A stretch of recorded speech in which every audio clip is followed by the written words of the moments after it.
It's my wife's birthday. We get to the beach, and I'm carrying the ice chest and a couple other bags. And she sits down. She's expecting me to sit down, which I usually do. Except this time, I'm just gonna go for a quick run. So I went for a run, and I never came back. Remember when seeing him, he was in a pretty bad condition, covered all in sand in his eyes, in his ears, in his mouth. So I wake up in ICU 12 days later, and I see a nurse above me, and I'm looking at the ceiling, and she says, "Do you know where you are?" And I said, "Hospital."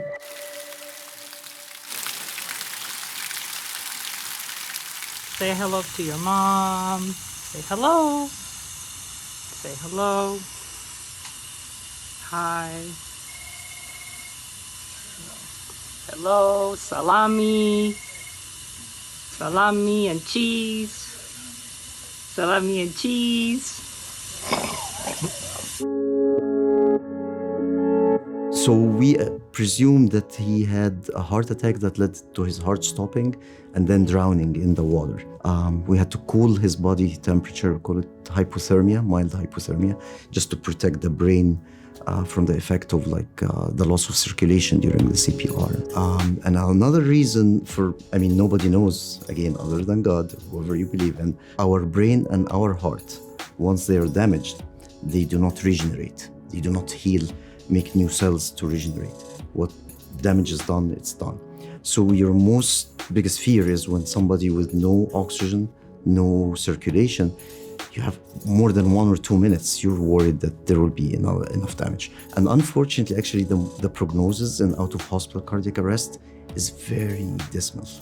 For a patient to wake up and get to walk out of the hospital, that's not even 1 in 1,000. Later, I got to know this story. So I went to one of the firefighters and I said, "Christmas Eve, you remember you helped somebody?" He said, "Yeah, December 24th, Lanikai, right?" I said, "Yes." "Is that you?" He said, "Oh my God, you're standing." So I said, "What happened?" They said, "Oh, we're just driving around. You know, it's Christmas time, busy. We just get the call, and you're like a block away from us." And we run. They said, "But there was somebody helping you before we arrived. He goes by Bill, and here's his card." I take the card and I call William. And I said, "You know, you don't know me, but you did help somebody in Hawaii, Lanikai Beach." He said, "Yeah." I said, "It's me." He said, "I was there when you fell. I run to you and I see a lady helping you. You lost breathing and pulse." He said, "At that point, I started doing CPR on you and you came back." And at that point, the firefighters came. They're getting the stretcher ready, the ambulance is coming, and you lose it again. My wife tells me, she arrives in the ER, she says, "I see Sarah." She said, "Who are you?" She said, "Oh, I am part of the chapel here and I'm praying for him. He coded." She said, "But you're Christian, you're praying for him, he's Muslim."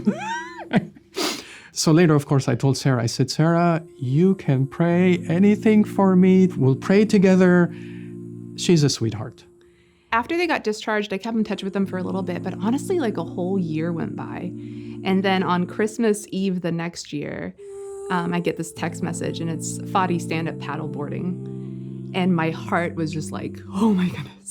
Like, look how great he looks and he's so strong and he's so happy. And so we caught up and how he's learning to relive his life and be more intentional and find health and wholeness. He is one of the patients that I think reminds the staff why they do what they do. I start thinking about all of that. I believe there are angels, and I believe there are times when they come and take care of you. CJ, Jana, Dr. Dawood, Dr. Benson, they are unbelievable. Every time, December 24th, since it happened to me, I come back to the hospital and try to meet them. You can feel the blessings in them, you can feel the aloha in them, you can feel that they care. And that's the most important. They sincerely care. Knowing that I need to take care of myself, not for myself. I need to take care of myself because I don't want hurt friends and family and anybody who knows me. How dare I do this again to them? So with that goal in mind, I needed to care of myself. I started running.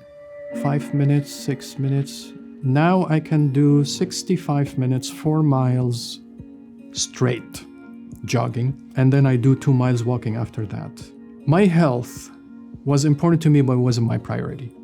So if I can just help one person, if somebody can hear me, what I went through, and make their health and life their priority, that is enough for me.